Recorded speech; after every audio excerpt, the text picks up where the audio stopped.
El rey Yer.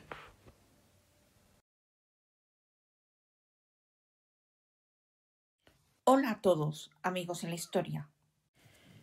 Si en vídeos anteriores exploramos los esfuerzos del rey Aja por organizar el nuevo estado, hoy nos detendremos en la figura de su sucesor, un monarca que llevó el poder de la primera dinastía a su máxima expresión.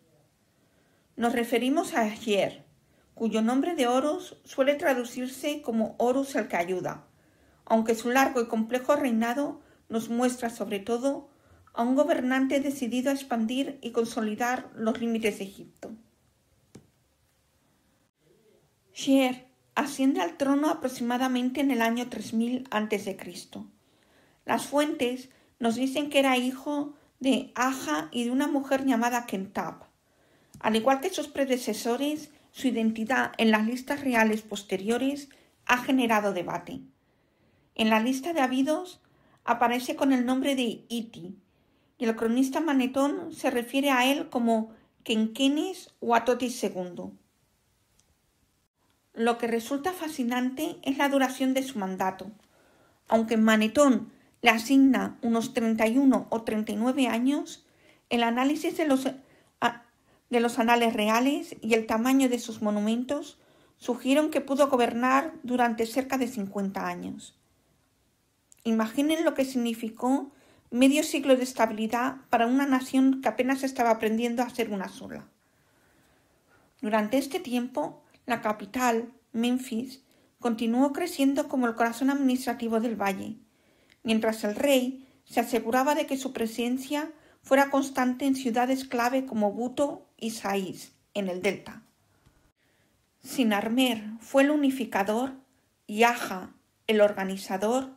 Yer fue sin duda el expansionista. Bajo su mando, el ejército egipcio no se limitó a patrullar el Nilo, cruzó las fronteras naturales. Los anales registran que golpeó la tierra de Setket, un término que en épocas posteriores se refería a la región sirio-palestina. Esto se confirma con los hallazgos de cerámica importada de esa zona, en su tumba y con inscripciones halladas en el Sinaí, en el Wadi Ameira y en el Wadi al-Umur.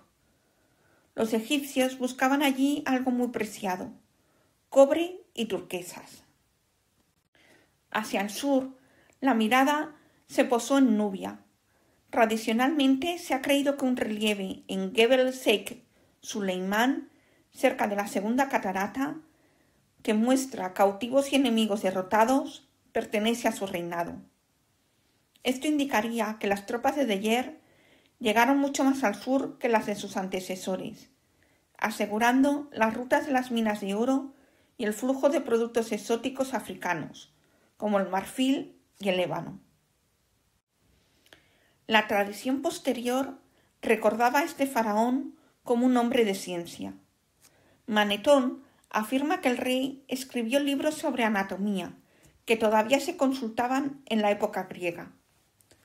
Aunque no podemos verificarlo, este relato refleja la percepción de un reinado donde el conocimiento y la escritura dieron pasos de gigante.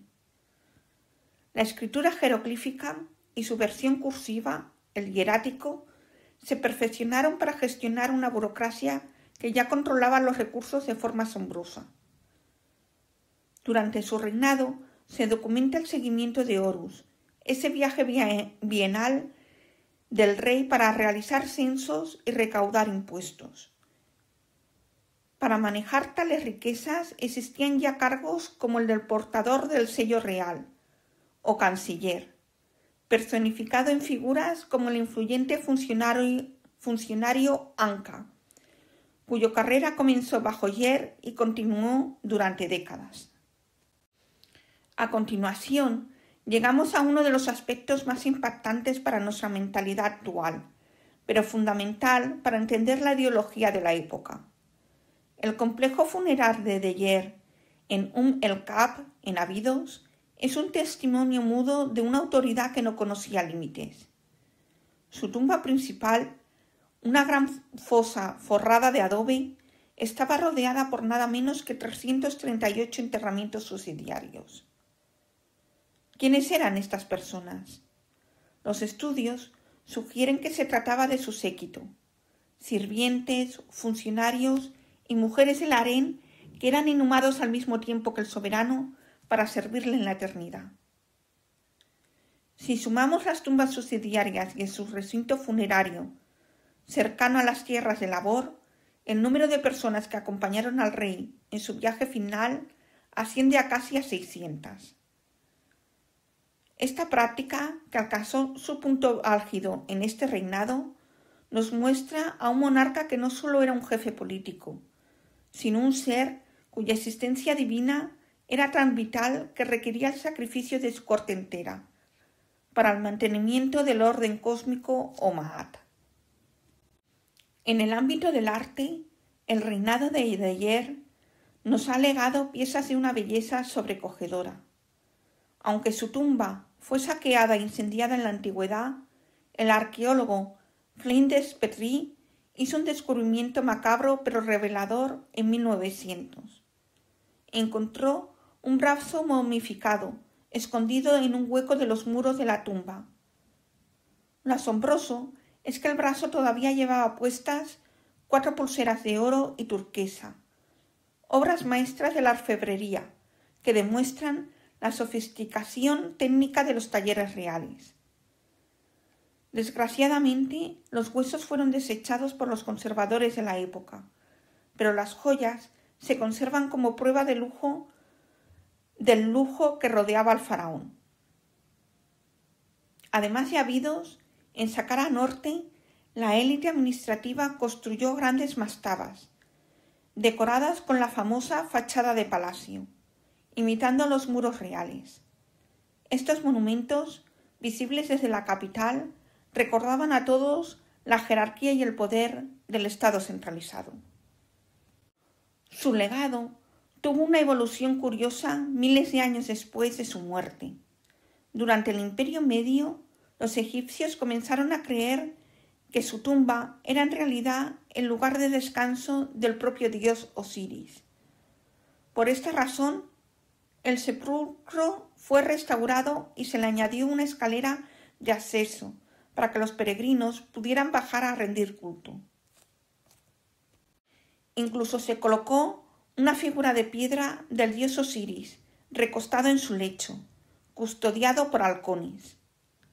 La zona se llenó de tantas ofrendas de cerámica que el lugar recibió el nombre de Madre de las Vasijas. Así, el recuerdo de un rey terrenal se fundió con el mito de la divinidad, que prometía la resurrección a todos los egipcios. Yair dejó tras de sí un Egipto más grande, más rico y más convencido de su propia divinidad.